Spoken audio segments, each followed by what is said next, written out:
حضور نے ارشاد فرمایا وَرَجُلٌ ذَكَرَ اللَّهَ خَالِيًا فَفَاضَتْ عَيْنَاهُ، جس شخص نے تنہائی میں اللہ کا ذکر کیا، تو تنہائی میں ذکر جب کوئی کرے تو کوئی اندیشہ نہیں ہوتا اس بات کا کہ ریاکاری ہے، تو اللہ کا خوف اس کے اوپر طاری ہوا تو آنکھوں سے آنسو ڈھل گئے۔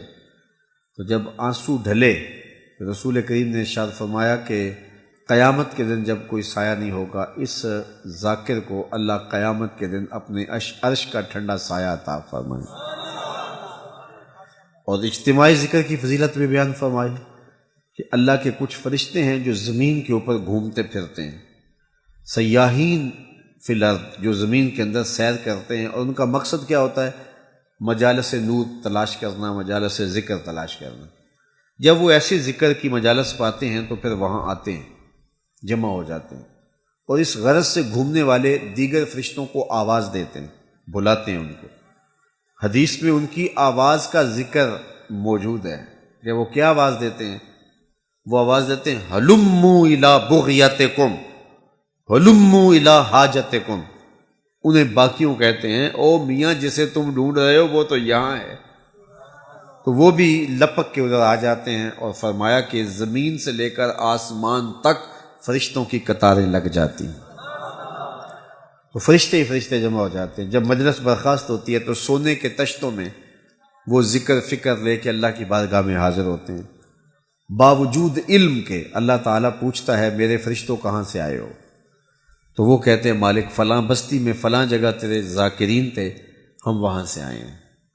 اللہ تعالیٰ پوچھتا ہے کہ میرے بندے میرے سے کچھ طلب بھی کرتے تھے؟ تو فرشتے عرض کرتے ہیں مالک تیرے بندے تیری رحمتوں کے طالب تھے، تیری جنت کا مطالبہ کرتے تھے۔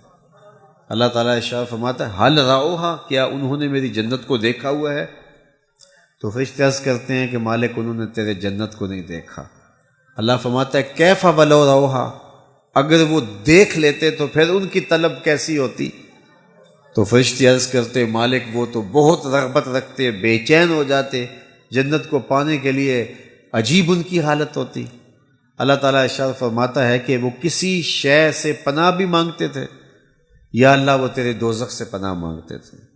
اللہ تعالیٰ فرماتا ہے کیا انہوں نے میرے دوزخ کو دیکھا ہوا ہے؟ تو فرشتے کہتے ہیں کہ نہیں مالک انہوں نے تیرے دوزخ کو نہیں دیکھا۔ اللہ فرماتا ہے کیف ولو رأوہا، اگر وہ میرے دوزخ کو دیکھ لیتے تو پھر ان کا خوف کس عالم پہ ہوتا؟ تو فرشتے عرض کرتے ہیں مالک پھر تو بہت زیادہ ڈرتے، خوف زدہ ہوتے، ان کا رواں رواں کانپ رہا ہوتا۔ اللہ تعالیٰ فرماتا ہے فرشتوں تم سارے گواہ بن جاؤ، میں نے اپنے ان بندوں کی مغفرت فرما دی، میں نے ان بندوں کو معاف کر دیا۔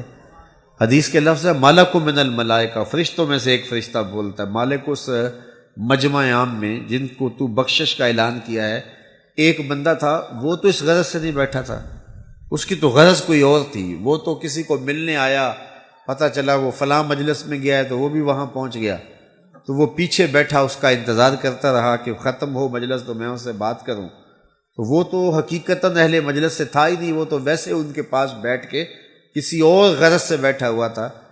تو حدیث کے اندر لفظ ہے کہ اللہ تعالیٰ فرماتا ہے ہم قوم لا یشکا بہم جلیسہم، یہ ایسے لوگ ہیں جن کے پاس بیٹھنے والا بھی بدبخت نہیں رہتا، میں ان اچھوں کے صدقے اس برے کی بھی مغفرت فرما دے۔ اٹھ فریدا ستیا تے میلہ ویکھن جا، وت کوئی بخشیا مل جاوے تے تم ہی بخشیا جا۔ تو یہ اس کی رحمت کے بہانے ہوتے ہیں۔ تو ایسی مجالس ذکر میں شرکت اللہ کا خاص کرم ہوتا ہے۔